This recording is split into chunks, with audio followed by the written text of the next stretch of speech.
Welcome back to Pulm Peeps, everyone. As you know from listening in the past, Burp and I love pulmonary and critical care medicine, and we both look forward to meeting with colleagues and trainees at national conferences. While we recorded episodes from prior conference sites in the past, we're doing something a little different this year and are really excited to be talking to you about CHEST 2023, which is coming up next month in October in Hawaii. Burp, I know I'm looking forward to this episode so much, and I know you are too. What do you love about going to a meeting such as CHEST? Oh, I love everything about it. I feel like this is the highlight of my year. We go, you see everybody, you learn a bunch of very cool things, and then you also get to reconnect with people you haven't seen in a while or meet new people. It's the ideal place to be socializing and learning and improving your medical knowledge. And Chest, I feel like it has so many cool, unique features, all of which we're going to talk about, that makes the conference really fun. It's not like being in like a lecture series. It has a lot more interaction, and I think it's fantastic. So I'm always super excited. What about you? Oh yeah, totally, Burp. And I know we'll get into some of this, but just as a trainee, I love going to the trainee dedicated sessions. I was able to go to the fellows course, and as faculty, obviously getting to help with some things, which has really been fun and exciting. And as I mentioned, we're previewing what most people know as CHEST, which is also the American College of Chest Physicians, the CHEST 2023 annual meeting, which is taking place from October 8th through 11th in Honolulu, Hawaii. And I think even more than normal, everyone's super excited for this meeting, and it might have to do something with the location this year. Yeah, totally. Everyone is just so pumped. They have their vacation planned either before or after, or if they're just going for the conference, still just going to be absolutely beautiful. So I think it's really added to the suspense, and everyone's really looking forward to it.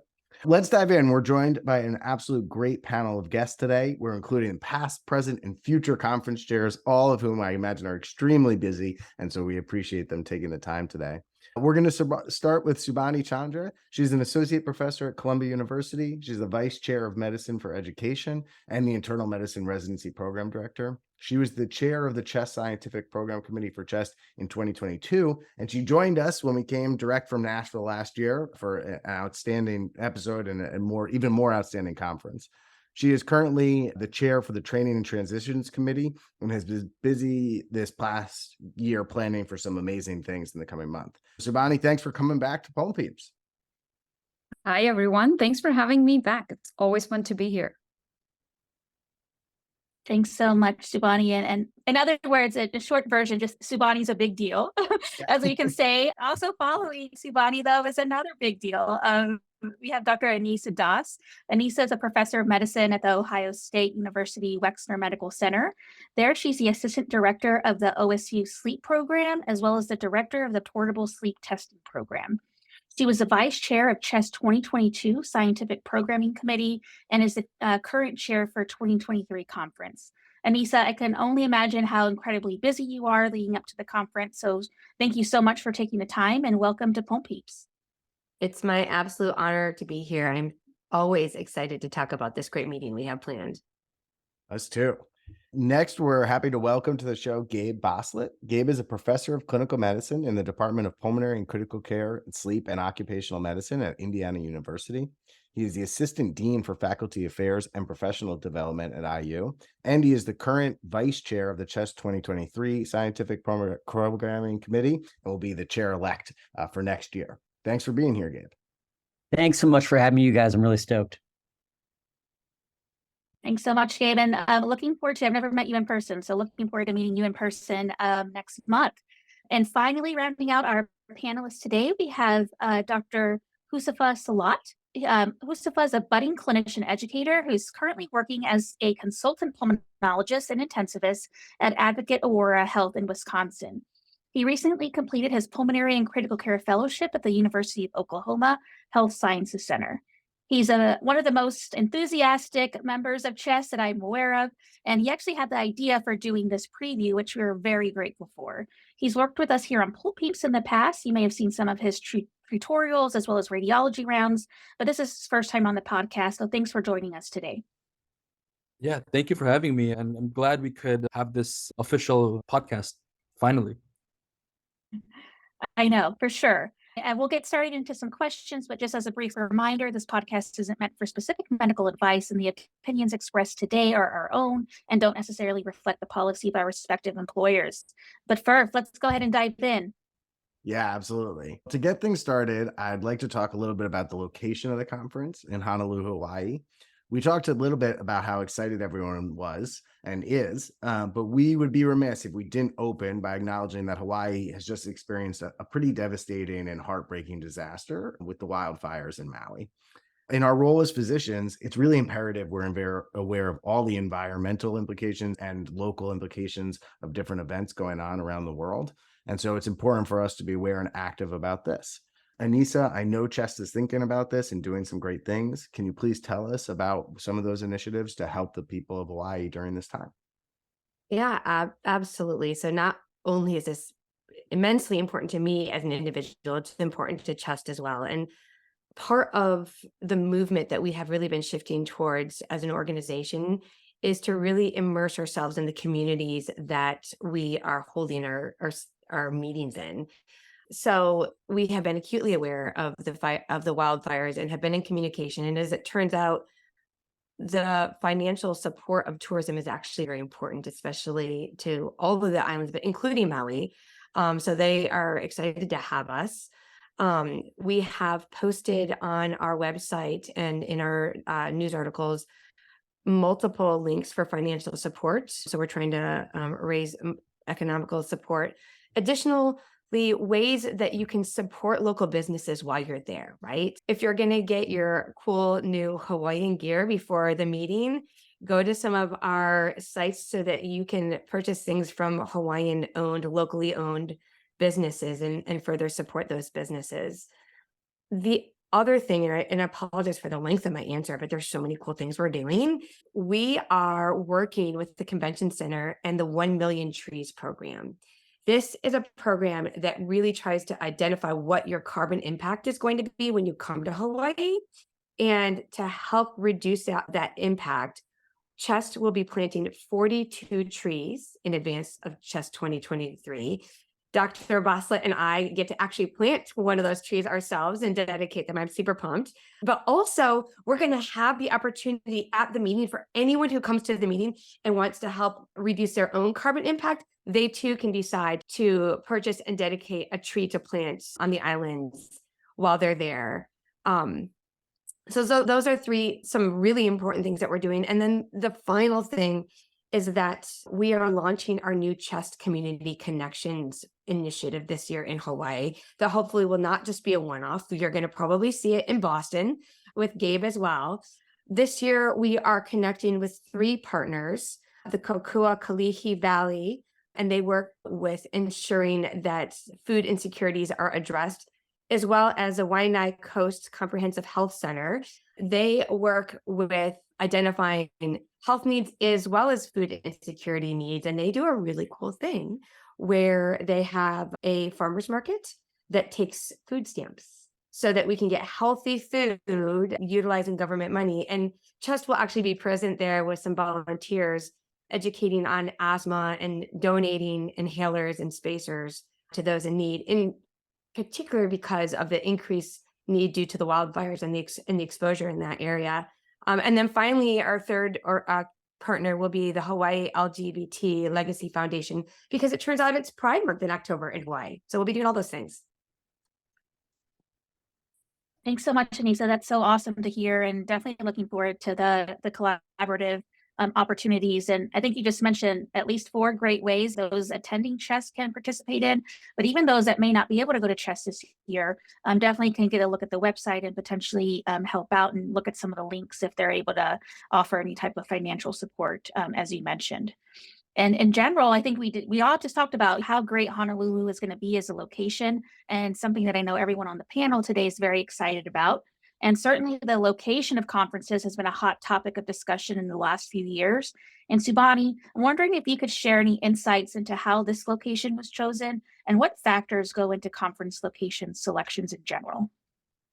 Yeah, I can share my little snapshot of it. I think there's a whole team that works on this, and they plan these things many years in advance, because obviously CHEST is like an enormous meeting with thousands of participants. So I think it limits the number of places that can host a group that size. So meeting locations are determined many years in advance. So like 4, 5, 6 years in advance. I think CHEST tries to be thoughtful about geographic location and making sure they're not only on the East Coast or only on the West Coast, so they rotate around the country.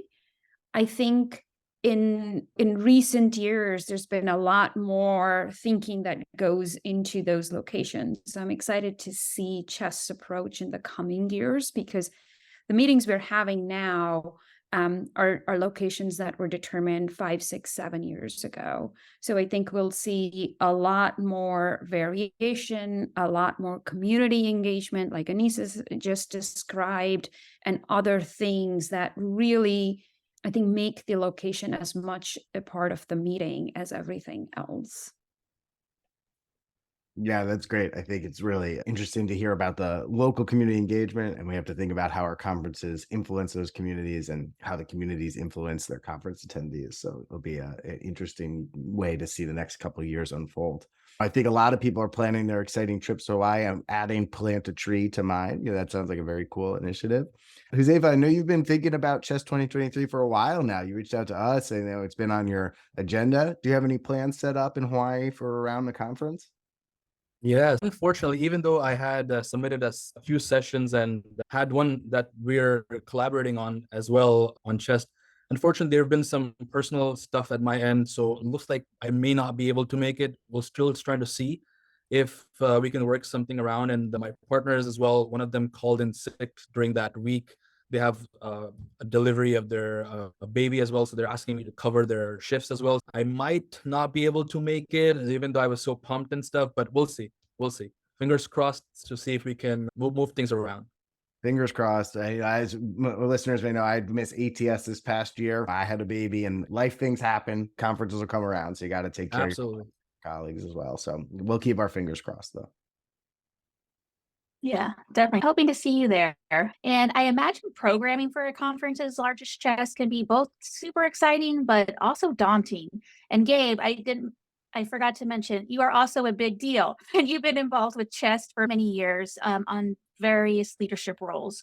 And I'm wondering if you can comment on the work needed to create a conference agenda that encompasses pulmonary medicine, critical care medicine, as well as sleep medicine that appeals not only to trainees, but very seasoned faculty. Yeah, this is something that CHEST focuses a lot on. And so the program committee for CHEST is a large group of humans that start before a year in advance of the meeting. So I actually just submitted this morning names for the program committee for CHEST 2024, actually in Boston. And there are a lot of people who work on making sure that the content of the meeting is both broad in its scope, but also applies to people at the beginning of their careers, middle of the careers, and end of their careers. So I was the chair of the Training and Transitions Committee for CHEST for multiple years. In fact, that's one of the first ways that I got involved at CHEST. And CHEST does a terrific job of programming for people, especially at the beginning of their careers. I went to both CHEST and ATS as a trainee and loved both meetings for different reasons. But I really fell in love with CHEST because they clearly put a lot of effort into making education fun. So while the content may be the same, they put a lot of effort into gamifying a lot of the learning at CHEST. The work that goes into it is really Herculean and takes place over a very long period of time in order to make sure that the conference is as good as it can be. Thanks so much, Dave. And definitely, as you said, important to remember, it's a large team of people putting a lot of thought into this. And I know if you go to the CHEST website right now, the schedule for the conference is currently available online.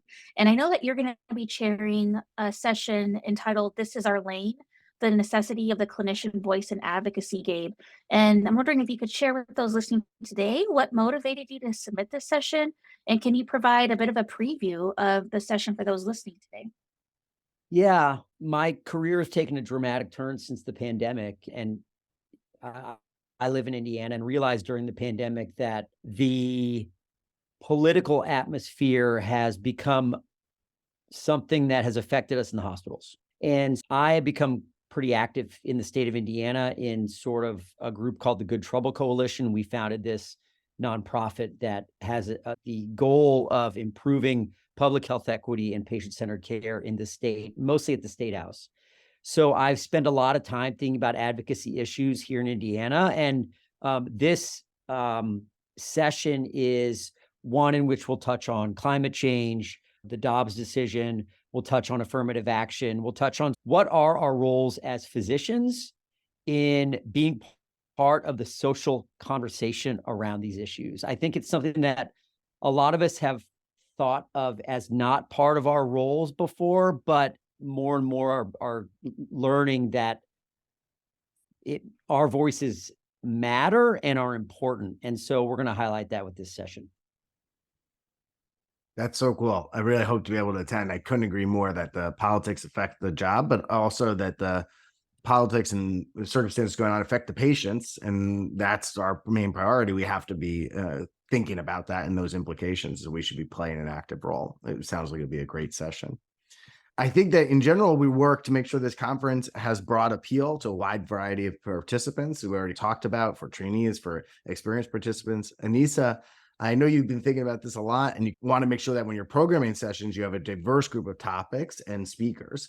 Can you talk a little bit about that process and making sure that the topics and speakers reflect all components of our society and of our workforce? Yeah, absolutely. Thank you for the opportunity. So you're right. That has always been important. And I think Dr. Chandra in the preceding year made it very clear that this was important. And following in that lead, we have worked very hard to ensure that we have representation from not only different parts of the country, but around the world. There'll be a lot of international speakers and thought leaders from different parts of the world. There'll be faculty from different races, from different genders, and from different disciplines. We're really focusing on making sure that you're not, as a pulmonologist, you're not just hearing the pulmonologist view, but you're hearing the pathologist view, the surgical view, the radiologist view. So it's really a multidisciplinary, immersive experience in education. And along those lines, we're working towards creating more advanced learning tracks, right? So each year at CHEST, next year, you're going to see even more, but each year at CHEST, we're starting to now add in these advanced learning tracks. So this year, the courses that occur before and after the CHEST meeting, which had traditionally been defined as postgraduate courses, we're reimagining them as master classes. So they're really focused on people who want high level advanced learning. And we're going to be creating different tracks of advanced coursework. So folks who say, I don't want just basic stuff, I really want some advanced level things, that'll be easier for them to identify. Oh, that's great. And before we even go on, when can people still sign up for these and join? When's the last time that Yes, sir. You can still sign up. You can register online. So when you go to the registration site, you can register for several things, the master classes, and then FYI, the master class. So the master classes prior to the meeting are on Oahu in Honolulu, but the ones afterward are in Maui. So bummer, you'd have to fly to another island to go. So you could do Maui, and it is in a part that is safe. And again, we have thoroughly vetted that we are welcome and actually encouraged to be there. Yes, you can still sign up for those, as well as there's sessions, lunch hour sessions, and meet the professor sessions, and advanced problem-based learning sessions that are 1 hour sessions you can register for. Those are an add-on that you can do as well. There's a max of 25 learners in that room. So it's a great way to work closely and problem solve with a thought leader in our field. That's fantastic. Thank you. Yeah, that's super exciting things coming our way. And just great to hear, Anissa, how CHEST prioritizes both a diverse workforce and a multidisciplinary workforce, with being super thoughtful and intentional about who's being asked to present. And I know Anissa, you're going to be chairing a few sessions as well. I think two things that I saw, both slightly different, but one of them is going to be a live game or school memories. And then the second one is Women as Leaders in Chess Medicine, Journeys and Stories Along the Way. So both very different topics, and I hope to be able to attend both sessions because they both seem really interesting and cool. But what are you looking forward to the most with these two sessions that you're sharing? Yeah, so in particular, the Women as Leaders in Chess Medicine is super close to my heart. So this is the first time in history that the president of ERS, the president of ATS, and the president of CHEST are all female. And I'm a female chair of the program. So it's a new horizon, and we're celebrating that success. So that panel discussion is going to be an opportunity to hear the very different stories of these three leaders, some of the pitfalls that they came across, the ways that they overcame these pitfalls, and their experiences. And what do we have to expect in our future with different role models and different levels of sponsorship? So I am super pumped about that. FYI, it's Monday, October 9th at 8:30 a.m. But I'm super excited about that one. And then with regards to the game, it's going to be fun. I don't want to tell you too much, but it's a combination of the old school memory game where you flip over cards. It's going to be life size. It will absolutely not be that easy. It will be pulmonary, critical care, and sleep knowledge based, and then it's going to be merged with the old school hot potato games, and with encouraging a lot of audience participation. That will be in the exhibit hall in the game area, and that's going to be a ton of fun.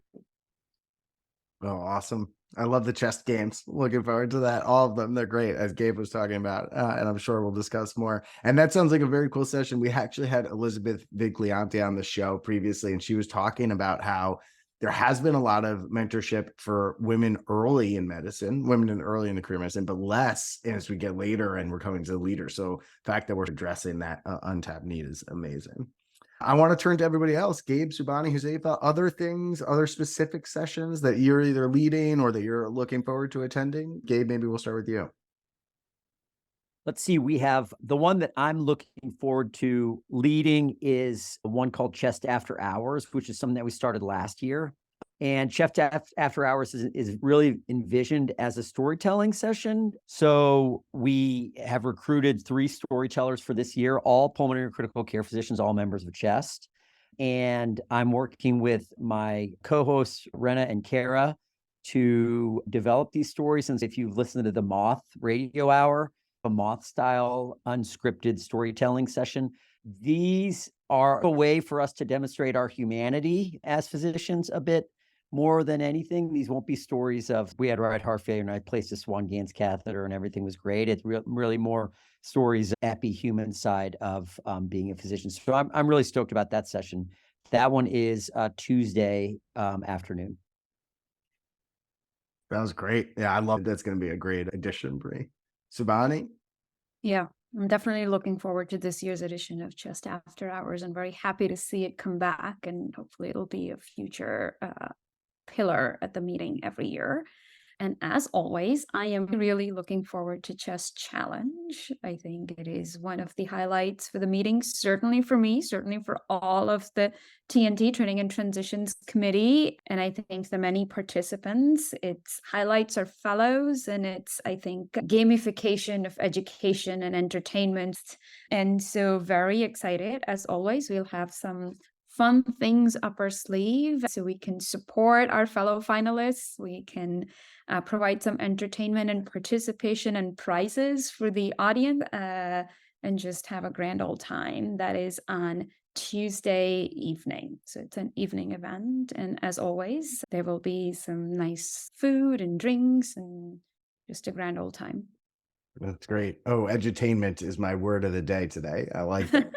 That's awesome. Zeba, hopefully you can make it. And if you can, I know that you had some session in mind that you were proposing and thinking about leading. If you could tell us about it, that'd be great. Yeah, absolutely. Since I had the opportunity to connect to fellow educators on Twitter and expand that horizon, one of the thoughts and sessions that I proposed and which got accepted was the pearls and pitfalls of social media and its impact on education. Myself, Palm Peeps, Nick Mark from ICU One Pagers, and Dave Schulman, the previous president of CHEST. So we're all a part of that session. And basically our thought and the way that because of how much influence and impact social media has And us being on the forefront of the Twitter sphere, we can see how much knowledge and discussion and active engagement we get and learn at the same time while we're having fun. So wanted to expand on that a little bit more. Of course, everything is fun and roses, but obviously there's a other side that we have to be aware of when we're doing education on social media. Really excited to share our perspectives and the thoughts and the experiences all of us have in that specific field. So that's something I'm really looking forward to. And then one more thing that happened last year, the Chest After Hours, I attended it and it was exceptional. If anyone is a first time and I met Gabe at that event as well. So two things happened that was nice. So yeah, so that's an amazing session. It really changes your perspective. And after COVID, I think we all realized how life is short and how easy burnout is and how easy it is to just work your way through your fellowship, residency, and early career, and then realize that where did all that time go? And that after our discussion is putting a humanity aspect to the care that we provide in the ICU or on the floor, and really brings out and tells you that those folks who you look up to as leaders and as presidents and as celebrity status, as say in our Palmcrit sphere, how vulnerable and how human they actually are. And that sort of inspires you and makes you want to share your journey as well as mentor other people and show them that it's okay if you have a side passion. It's okay if things didn't go as you wished, and learn from them. That's awesome. And just again, just I think a lot of innovative things that the chess organization does, specifically after hours. Looking forward to that. And Subani, as you mentioned, the chess challenge, which a lot of people are putting thought into. And Subani, it's been incredible to work with you on the TNT committee this past year. You've been the chair of that and have done an amazing job leading us as a committee members. And I know that it's so obvious how many dedicated faculty there are working to create opportunities for trainees and junior faculty, as Gabe also alluded to earlier. And I know you're going to be leading a session at the conference on Sunday morning, the October 8th. Subani, it's going to be called Welcome to Chess, Making the Most Out of the Meeting Experience. And I'm wondering now, as a bit of a preview, can you share some general advice on how trainees or junior faculty can approach a conference, especially if it's their first time attending? Absolutely. Happy to. And I would say to all our listeners, you're already ahead of the game if you're listening to this podcast and Palm Peep. So that's a huge step in the right direction. And then there's so many things to help, because just as you've been hearing, there's so many different things to do, and it can seem overwhelming, especially if it's your first time at a large meeting like Chest. So here are a few quick, I think, hacks, if you will. So first, I would say use the app. It's really quick, it's convenient, and it helps you navigate the meeting very easily. Take a few minutes as you've registered, as you're planning, even 5 minutes, just scroll through the program. And then in the app, there are a couple of things that are dedicated specifically to help trainees and early career physicians. So there is a trainee track. Things are highlighted that are especially of interest, I think, to trainees and early career physicians. All the sessions also have something called tags. Tags are basically like searchable keywords. So if you are interested in specific things in sepsis or acute respiratory failure or central sleep apnea, you can search for those tags and it'll give you a list of sessions that are geared to those. There are also things such as network featured stuff that aligns with each network. So if you have an interest in, let's say, critical care or in sleep disorders or in airway disorders, you can look for what sessions that specific network is recommending. The trainee lounge is a fantastic place for many reasons for everyone who's a trainee. Not only is a place to sit down, recharge figuratively and all your devices literally, and connect with people, but it also has a multitude of sessions that will help you navigate the meeting, that will help you meet leadership and staff at the meeting and other folks who are in a similar situation as you. And so you can get tips and things, sessions that they're looking forward to and other things like that from them, and go attend some of them together. And overall, I really see and feel that Chest actually has some of the warmest, friendliest staff and some of the most approachable leaders. And so you'll see them all over the convention center.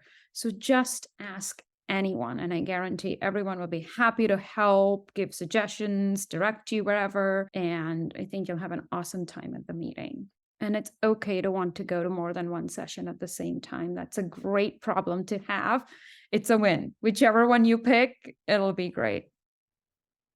That's great. Yeah, everyone should feel very empowered to approach people. If you go up to someone you're not sure what to say, you can now say that Subhani said that I should come talk to you. That you would be a good person. I love Absolutely. it. Yeah, Nisa, go ahead.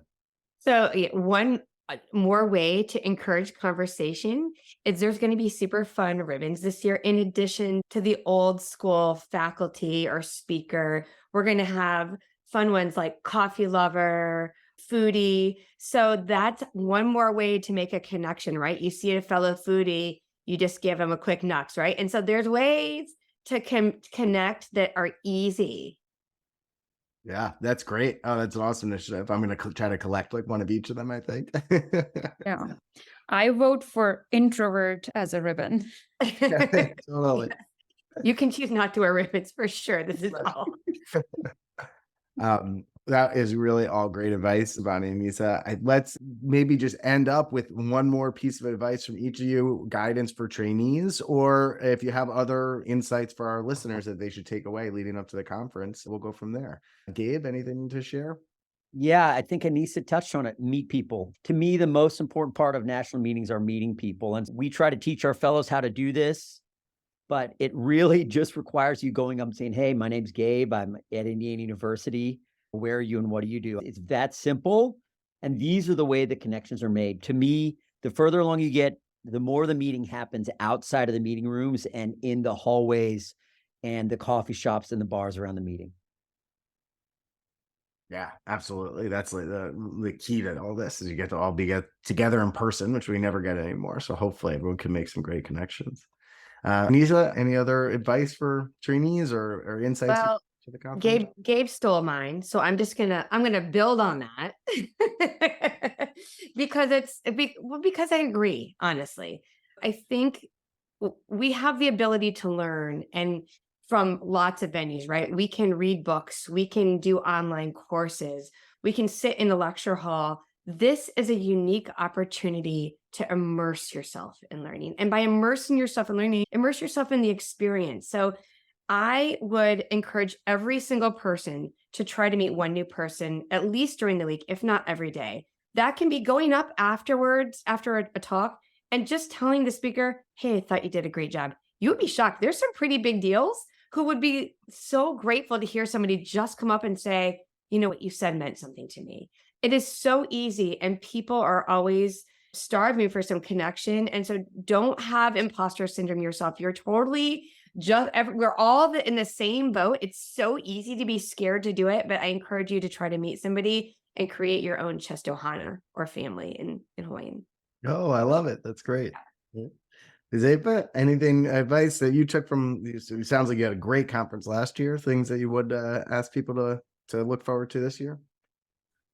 Yeah, I would echo what Dr. Das and Dr. Boslet said. And the other thing is that since it was my first chess session last year, just go outside your comfort zone. I initially thought I will just go for a few days, meet some people, and that's it. But before the conference, I got the opportunity to be a panelist on one of the meetings with some pretty big leaders in the chess world in the Chess Trainee Lounge. And so we had a whole symbiosis of mentorship talk where I was a panelist. So that was something out of the blue. There's multiple grants that you can apply for. I was lucky enough to be one of the 15 selected for the Chess Diversity Travel Grant. So that came up as well. And then just as everyone alluded to, networking and meeting people who you've seen or heard or looked at one of their research papers and get a chance to collaborate and network and just understand and learn from them. There's so much learning and edutainment, as you mentioned, happening at Chess that even if you just do nothing and just, as Dr. Das said, just meet one person a day, you'll still get so much knowledge and so much feedback and so much interaction. that the meeting will be very worthwhile. Subhani, a final word. I know you already shared your advice. Anything I else? think everybody's, said with the core of CHEST is I feel like it is a really special professional society, as I'm sure you're all getting a flavor. It is about the whole. It is about the whole patient, the whole provider. It really is about the whole you, and a lot of thought goes into that, and you can feel it when you're at the meeting. So whether you're a first-time attendee or whatever time attendee, you will not only be welcome, you will feel welcome. And it's a great group to belong to. So I'm really excited to see you all there. Awesome. We're excited too. My one piece of advice for conference is always go to the poster sessions. Next year's papers all start at posters. You'll meet a lot of people, make some good connections for your own research projects. Christina, anything to take us away? No, super excited about it. Trying to go to as much as I can and making my list now. For those of you haven't had time to sign up yet for CHESS, you still have a few weeks. And for those that are going to be joining, we look forward to seeing you there. For anyone listening today, if you see something really cool at the conference, definitely tag CHESS 2023 and also hashtag CHESS trainees. And can't wait to see you there next month. Sounds great. Jose, for the last point you wanted to make? Yeah, just before we go, my fellowship program is one of the finalists at the Chess Challenge. So wanted to take this opportunity and wish Abdullah and everyone who goes to Chess, Hiba, don't disappoint us.